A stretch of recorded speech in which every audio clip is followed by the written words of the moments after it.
अंशुल अभिजीत हमारे साथ मौजूद हैं कांग्रेस पार्टी से। अंशुल, फिर किस तरह की अग्नि परीक्षा का जिक्र कर रहे हैं येदियुरप्पा जी, क्या लगता है? अरे आप जानते हैं किस तरह की अग्नि परीक्षा का जिक्र हो रहा नहीं, है? मैं आपसे जानना चाह रहा हूं। बहुत बहुत बहुत गंभीर आरोप है भ्रष्टाचार के। ये किसी ने जिक्र किया ही नहीं। और हमने भी कुछ दिन पहले समीर भाई ये खुलासा किया था किस तरह से उनके इर्द गिर्द जो उनके लोग हैं, उनके परिवार के लोग हैं, भ्रष्टाचार ही नहीं नेपोटिज्म क्रोनिज्म के आरोप हैं बहुत ज्यादा। और अभी से नहीं, बहुत बार अनिला जी, मैं उनका बहुत आदर करता हूं, उन्होंने कहा था कि 4 बार मुख्यमंत्री हो चुके हैं, लेकिन जब से हुए हैं उनको कभी ये कंट्रोवर्सी उन्होंने हमेशा उनके साथ रही है कि ये भ्रष्टाचार के आरोप। और इस वक्त तो ऐसा लग रहा है कि इसी वजह से, और ये अंदरूनी कलह तो बहुत दिन से चलती आ रही है कर्नाटक में। ईश्वरप्पा साहब का जिक्र किसी ने किया नहीं, लेकिन वो उनके खिलाफ थे, बल्कि वो तो राज्यपाल के पास गए थे ये कहने के लिए कि भाई शिकायत करने के लिए कि लेकिन देखिए हो क्या रहा है। और बीएल संतोष जी, जिनका जिक्र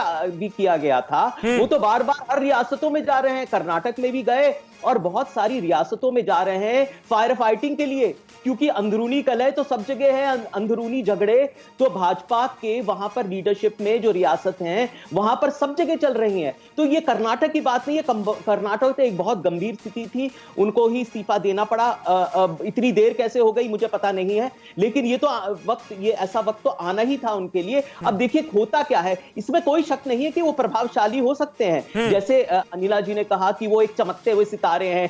अब किस तरह के चमकते हुए सितारे हैं जो इतना भ्रष्टाचार के इस तरह के आरोप हैं? हाँ, प्रभावशाली हो सकते हैं। अब देखिए कौन वहां पर आता है, वहां पर वो कैसे भाजपा ये स्थिति संभालती है। हर वक्त ये कहते हैं ना कि पंजाब की बात आती है, राजस्थान की बात आती है, लेकिन अच्छा हुआ कि ये बात तो सामने आई कि जो बीजेपी की जो रियासतें हैं वहां पर कितनी गंभीर स्थिति है टॉप लीडरशिप में और कैसा विवाद चल रहा है। तो ये कर्नाटक एक और उसका उदाहरण है, और ये ऐसा होना ही था और अब ऐसा हो गया।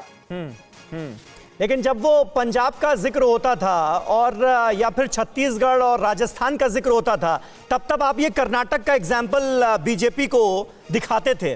तो अब वो नहीं रहेगा, अब तो झगड़ा सुलझा ही लिया गया ना, मतलब विवाद था अगर तो उसे खत्म कर दिया गया।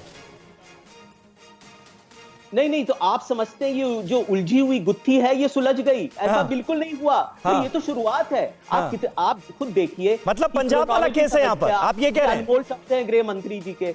अब क्रोनोलॉजी समझिए, ये बहुत दिन से चलता आ रहा है ये सिलसिला, और अभी इसका समाधान नहीं हुआ। आप समझते हैं कि येदियुरप्पा साहब आराम से संतुष्ट होकर शांतिपूर्वक बैठे रहेंगे? कुछ तो वो करेंगे ना। कुछ नहीं हुआ है अभी आगे देखिए ये होता है क्या। ये तो इब्तिदाई एक सरकार होगी, अब नई जो सरकार होगी, अब देखिए होता है क्या।